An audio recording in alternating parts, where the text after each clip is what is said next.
The Lord be with you. A reading from the Holy Gospel according to Matthew. Jesus summoned his 12 disciples and gave them authority over unclean spirits to drive them out, and to cure every disease and every illness. The names of the 12 apostles are these. First, Simon called Peter, and his brother Andrew, James the son of Zebedee, and his brother John, Philip and Bartholomew, Thomas and Matthew the tax collector, James the son of Alphaeus and Thaddeus, Simon the Canaanian, and Judas Iscariot, who betrayed Jesus. Jesus sent out these 12 after instructing them thus: "Do not go into pagan territory or enter a Samaritan town. Go rather to the lost sheep of the house of Israel. As you go, make this proclamation: the kingdom of heaven is at hand." The Gospel of the Lord. Praise to you, Lord Jesus Christ.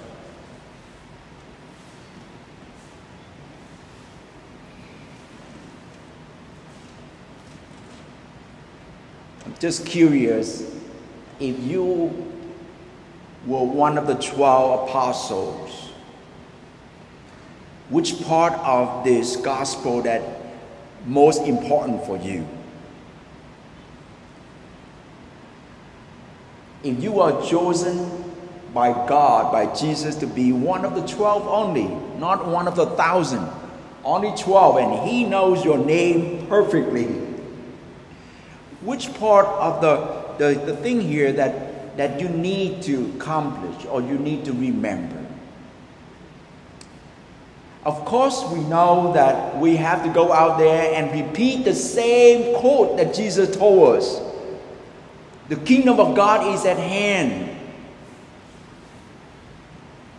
The kingdom of heaven is at hand. That is a quote. So we kind of make sure we repeat and we memorize that by heart, right? But you know, if we don't believe that the kingdom is at hand, I'm thinking about right now, we're talking about pandemic, and we told people to wear masks because the pandemic is so dangerous and spreading all over now, and you don't wear masks. What do you think? The message never impacted. And so I think first we have to believe that the kingdom of God is at hand. And how do we live that message right now, right away? And so if we have to go back, I like the phrase that Jesus said here. He gave them authority over unclean spirits to drive them out and to cure every disease and every illness. You know, I find to this point that a lot of people receive a lot of authority. The authority of speaking eloquently, the authority to cure a lot of diseases, the authority to teach, to do all kinds of profession.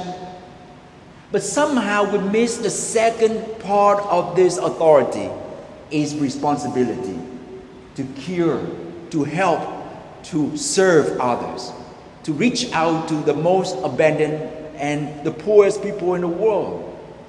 We only cure and preach to the people that we like, maybe. People who has more alike with us, maybe. But I think we have to examine ourselves again.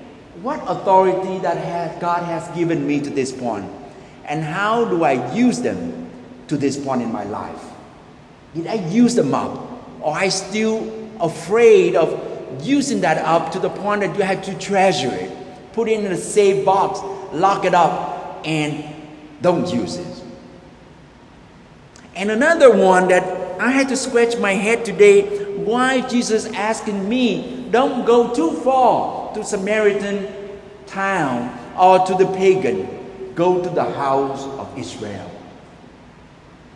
I think there's some urgency in them.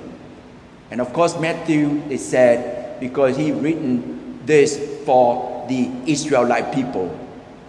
But I think there is something in there that maybe you and I have to examine also. It's about the people around us, our family, our loved ones. How do we love them? How do we proclaim the good news? The kingdom of God is at hand to our loved ones, to our close friends, to our neighbors, to our diocese here.